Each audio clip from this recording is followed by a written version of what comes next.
దళిత మహిళ lockup death case కొత్త మలుపు తిరిగింది. హైకోర్టు జోక్యం చేసుకుంది. ఇందులో దళిత మహిళ మాలగంగమ్మ లాకప్ డెత్ కేసులో కీలక పరిణామం చోటు చేసుకుంది. వ్యవహారానికి సంబంధించి ప్రాణాపాయ స్థితిలో ఆసుపత్రిలో చికిత్స పొందుతున్న బేగర్ దుర్గప్ప వాంగ్మూలాన్ని నమోదు చేయాలని సంబంధిత జ్యుడిషియల్ మ్యాజిస్ట్రేట్ హైకోర్టు ఆదేశించింది.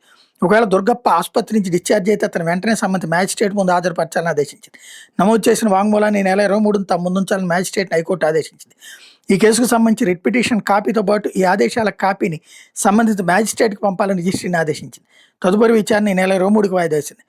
కాసుకుర్తి ఆగమన్ రాజ్ అనే యువకుడు దాఖలు చేసిన ప్రజా ప్రయోజన వ్యాజ్యాన్ని విచారించిన ప్రధాన న్యాయమూర్తి జస్టిస్ లేసా గిల్, న్యాయమూర్తి జస్టిస్ నైనాల్ జయసూరితో కూడిన ధర్మాసనం మేరకు ఉత్తర్వులు జారీ చేసింది. కర్నూలు జిల్లా కౌతాళం మండలం బదినేహాల్ గ్రామానికి చెందిన మాలగంగమ్మ తన కుమారుడు వీరేంద్ర అదృశ్యం మీద గత ఏడాది హైకోర్టులో పిటిషన్ దాఖలు చేసింది.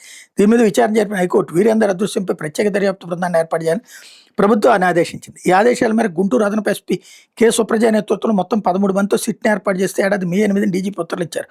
వీరేంద్ర ఆచూకీ తెలుసుకునే క్రమంలో సుప్రజ నేతృత్వంలో సిట్ మాలగంగమ్మను బేగర్ దుర్గప్పను కస్టడీలోకి తీసుకుని తీవ్రంగా హింసించారన్నది ప్రధాన విమర్శ.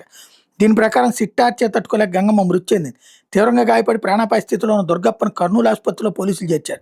ఈ గంగమ్మ లాకప్ డెత్ వ్యవహారం తమ మీదకి రాకుండా ఉండేది పోలీసులు గంగమ్మ కుమార్తె లక్ష్మిని భయపెట్టి ఆమె చేత ఓ తప్పుడు ఫిర్యాదు చేయించారు. తన తల్లి గంగమ్మ అనారోగ్యంతో బాధపడుతూ మృతి చెందిందని, అయితే ఆ మరణానికి కారణాలు తెలుసుకోవాలని మే 31న పోలీసులకు ఇచ్చిన ఫిర్యాదు లక్ష్మి పేర్కొన్నారు.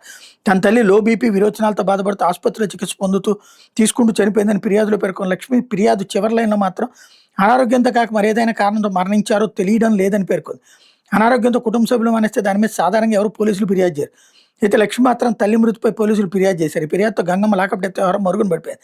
సిట్ అధికారులు అందరూ అమ్మయ్యను ఊపిరి పీల్చుకున్నారు. అయితే విజయవాడకు చెందిన సాయికృష్ణ లాకప్ డెత్ నేపథ్యంలో గంగమ్మ లాకప్ డెత్ వ్యవహారం మళ్లీ తెర మీదకి వచ్చింది. ప్రాణాపాయ స్థితిలో ఉన్న దుర్గప్ప మరణిస్తే గంగమ్మ లాకప్ డెత్ వ్యవహారం మరుగున పడిపోయే ప్రమాదం ఉందని భావించిన కాసుకర్తి ఆగమన్ రాజ్ అనే యువకుడు ఆ మొత్తం వ్యవహారంపై హైకోర్టును ఆశ్రయించారు. దుర్గప్ప చనిపోవడానికి ముందే అతను వాంగ్మూలాన్ని నమోదు చేసే ఆదేశాలు ఇవ్వాలని పిల్ దాఖలు చేశారు. పోలీసులు టార్చర్కు గంగమ్మ మృతి చెందగా దుర్గప్ప ప్రాణాపాయ స్థితిలో ఆసుపత్రిలో ఉన్నారని తెలిపారు. పోలీసులు మాత్రం బైక్ పై నుంచి పడిపోవడం వల్ల దుర్గప్ప గాయాలయ్యని రిమాండ్ రిపోర్ట్లు పేర్కొన్నారని వివరించారు. గంగమ్మను కస్టడీలో పోలీసులు హింసించారు లేదా అనేదానికి ఆ సమయంలో అక్కడే ఉన్న దుర్గప్ప ఏకైక కీలక సాక్ష్యాన్ని, అతను కూడా చనిపోతే కేసులో కీలకమైన సాక్ష్యం లేకుండా పోతుందని వివరించారు.